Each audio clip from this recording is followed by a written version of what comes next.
Hi everyone. Hi everyone. Today I am going to discuss about the low pass RC circuit, its operation and its analysis part. So the low pass RC circuit is basically consisted with two components. One is resistor and other one is capacitor. Here the input signal is applied to the resistor and the output voltage is taken across the capacitor. And here I represents the current flowing in the circuit.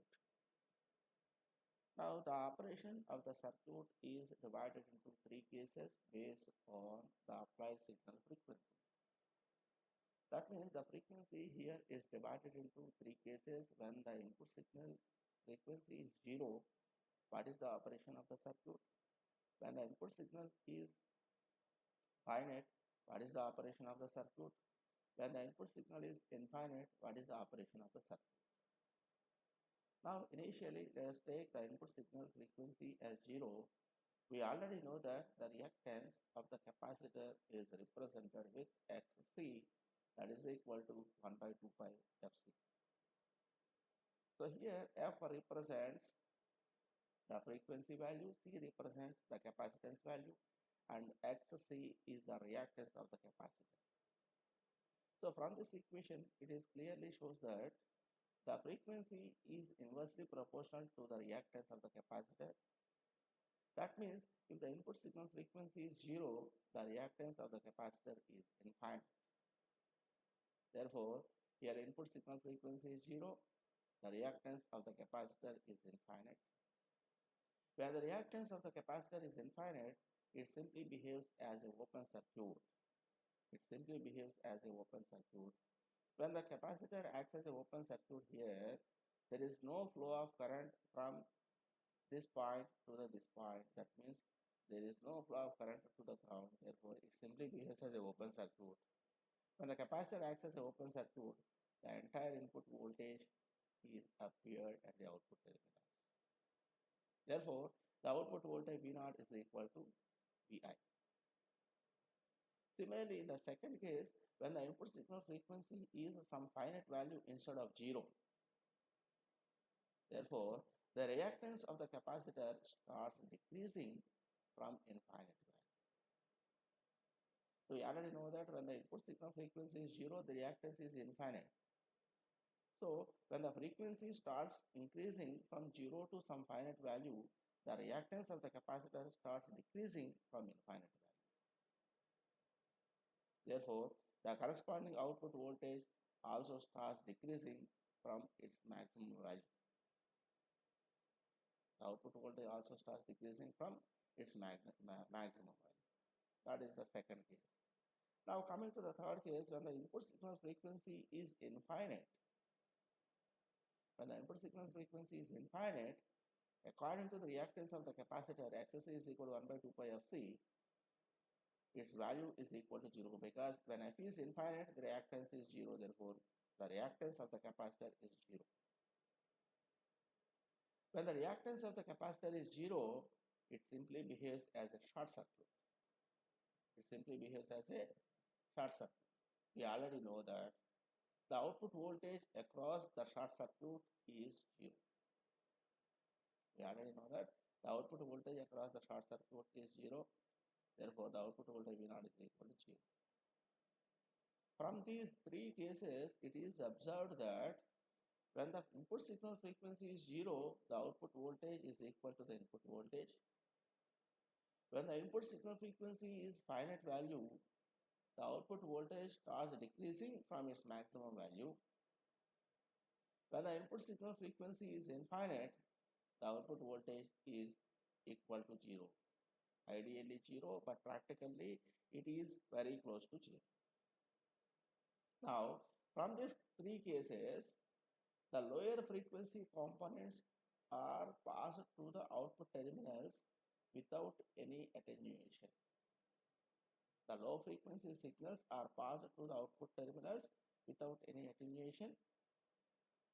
High frequency signals are attenuated by the circuit. That means we get 0 output for the high frequency signals. Therefore, The circuit attenuates all the high frequency components and passes all the low frequency components. Hence, the circuit is called as low pass RC circuit. Because of this specific reason, it is named as low pass RC circuit.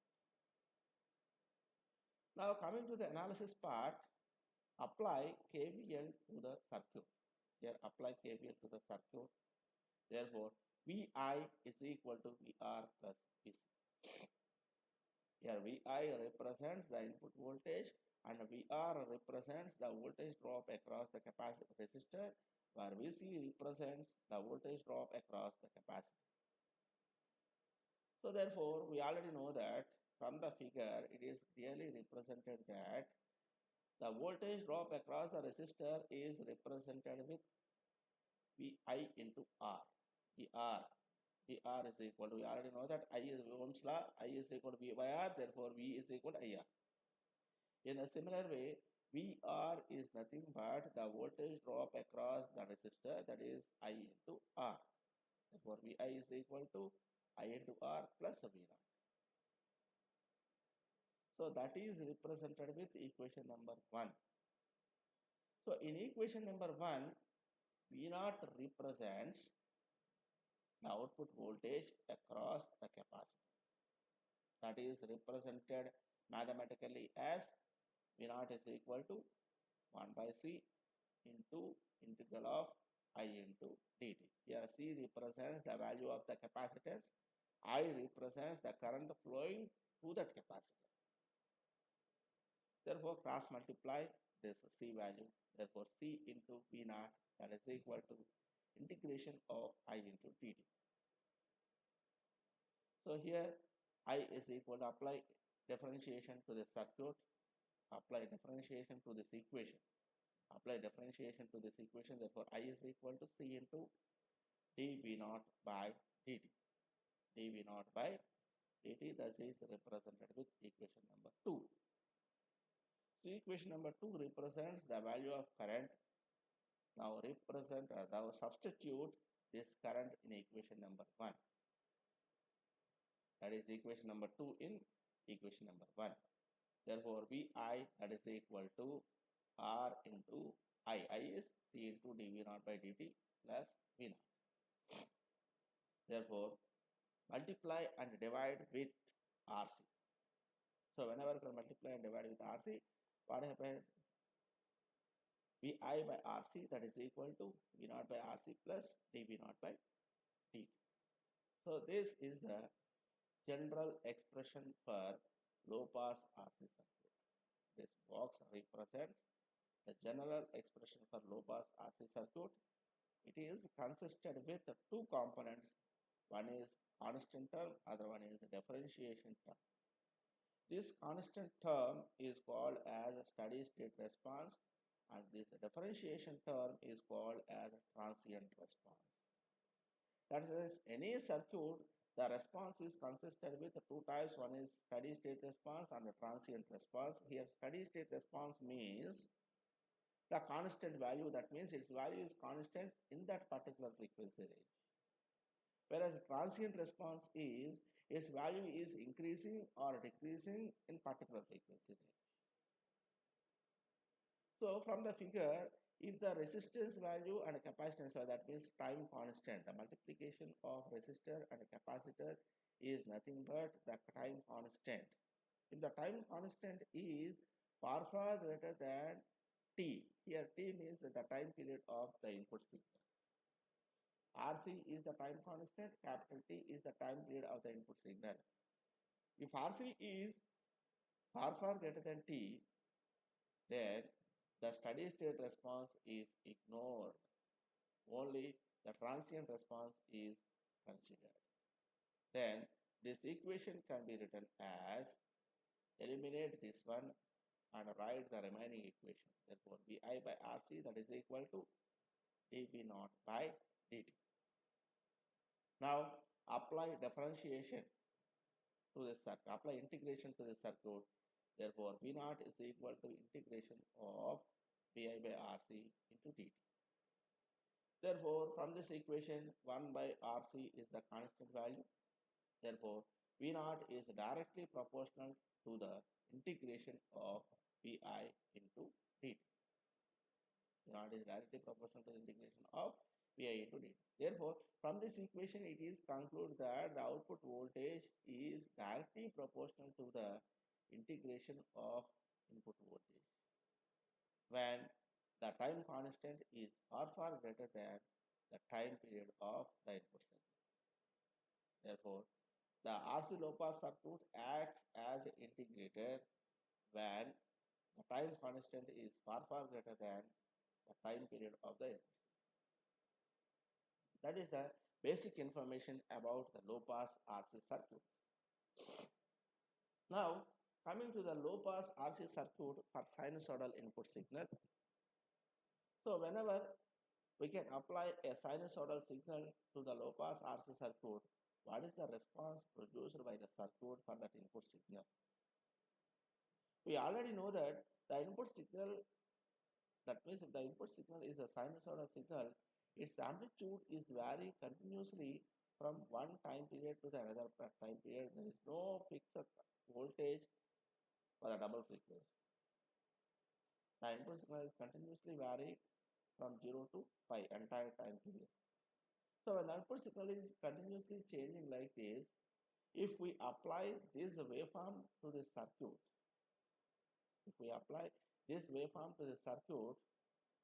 what happens? Whenever the input voltage increases, the current flowing in the circuit, that means the capacitor goes into charging condition. The capacitor goes into charging condition. When the capacitor goes into charging condition, the output voltage is nothing but the voltage across the capacitor. That means the output voltage also goes on increasing. That means when the input voltage increases, because of the charging of the capacitor, the output voltage also increases. When the input voltage decreases, because of the charging, discharging across the capacitor, the output voltage also decreases. In this way, the output voltage is directly proportional to the input voltage. The output voltage is directly proportional to the input voltage. Therefore, we can get the same sinusoidal waveform as the output for the sinusoidal input signal if the circuit is a low pass RC. Now we already know that if we apply the now coming to the analysis, we already know that let us apply the KVL to the circuit. Vi is equal to VR plus Vc. Now we already discussed Vi is equal to I into R plus V naught. I into R plus V naught. Now from this figure B, the output voltage V naught is equal to I into Xc. Here Xc is equal to V naught by I. Therefore I is equal to V naught by Xc. We already know that V naught is I into Xc. Is it right? Voltage across the capacitor. So from this equation, it is right that Xc is equal to V naught by I. It is also written as I is equal to V naught by Xc. That is represented with equation number 2. That is represented with equation number 2. Now, I is equal to V naught by Xc. Now substitute the value of I into equation number 1. That means Vi is equal to I, that is V naught by Xc. Here this equation. V naught by Xc into R plus V naught. Therefore, Vi is equal to, here V naught is there, here V naught is there. Take V naught as common. Therefore, V naught into 1 plus R by Xc. Therefore, V naught by Vi is equal to 1 by 1 plus R by Xc. Therefore, V naught by Vi, that is equal to 1 by 1 plus R into, we already know the value of Xc. What is Xc? 1 by j omega c. So this is in denominator, therefore it is moved to the numerator, therefore j omega rc. Xc is 1 by j omega c, therefore it is moved to the numerator 1 plus j omega rc. Therefore V naught by Vi, that is equal to 1 by 1 plus j into omega can be written as 2 pi f. Therefore, 2 pi f. Therefore, keep f here and f2 is equal to 1 by 2 pi rc. That means instead of 1 by 2 pi rc, we directly written as 1 by 2 1 by f2. Therefore, apply modulus to this equation. Apply modulus to this equation. Therefore, that is equal to 1 by square root of 1 plus f by f2 whole square. So this is the response of low pass RC circuit for the sinusoidal input signal, and this equation can be represented with equation number 4. Now in this equation, when the input signal is equal to the cutoff frequency, here f2 represents the cutoff frequency. The cutoff frequency is inversely proportional to the R and C values. That means if the R and C values increases, the cutoff frequency also decreases. The cutoff frequency decreases. If the R and C values decreases, the cutoff frequency increases. When the applied frequency signal is equal to the cutoff frequency, when the applied signal frequency is equal to the cutoff frequency, then V naught by Vi, that is equal to 1 by square root of 1 plus 1. That means mod V naught by Vi, that is equal to mod Av, that is equal to 1 by root 2. 1 by root 2. We already know that when f is equal to f by 2, it is 1. 1 plus 1 is 2. Therefore, mod Av, that is equal to 1 by 2, root 2.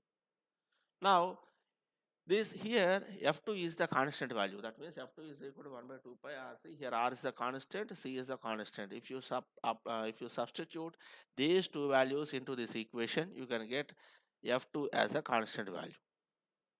Now, by using this equation, calculate the gain for different frequency components f. So this is the tabular form. This is the tabular form. So here, when the input signal frequency is vary from 0 frequency to the 1 megahertz, when the input signal frequency is vary from 0 to 1 megahertz, the corresponding gain decreases from maximum value to the minimum value, 0.998, like that. How it can get? Simply substitute the value of this frequency into this equation. When f is 0, what is the gain? When f is 100 Hz, what is the gain? When f is 300 Hz, what is the gain? When f is 500, what is the gain? When f is 1 kilo, what is the gain? Like that, calculate the gain value for all the frequency ranges from minimum frequency to the maximum frequency. So therefore, you got this table after calculation. Now plot this table in graph with x-axis is frequency, y-axis is gain. So after plotting the values in the table, you can get this graph. So if you observe this, it is clearly shows that here the dotted line represents the response of ideal low pass filter, and this thick line represents the response of practical low pass filter. There is a large deviation between the ideal low pass filter and a practical low pass filter. So for the ideal low pass filter, before the lower cutoff frequency, the entire frequency range has the constant amplitude. If the input signal frequency is greater than the cutoff frequency, the output response is 0 for the ideal case. Whereas coming to the practical case, if the input signal frequency is less than the lower cutoff frequency, up to the certain frequency range, the output response is constant. After that, the response starts decreasing continuously and it reaches to the 0 value at some frequency. Therefore, from this response, it is clearly concluded that the circuit allows all the low frequency components without any attenuation. and blocks all the high frequency components. It allows all the low frequency components without any attenuation and blocks all the high frequency components. Hence, it is named as a low pass RC circuit. Thank you for listening.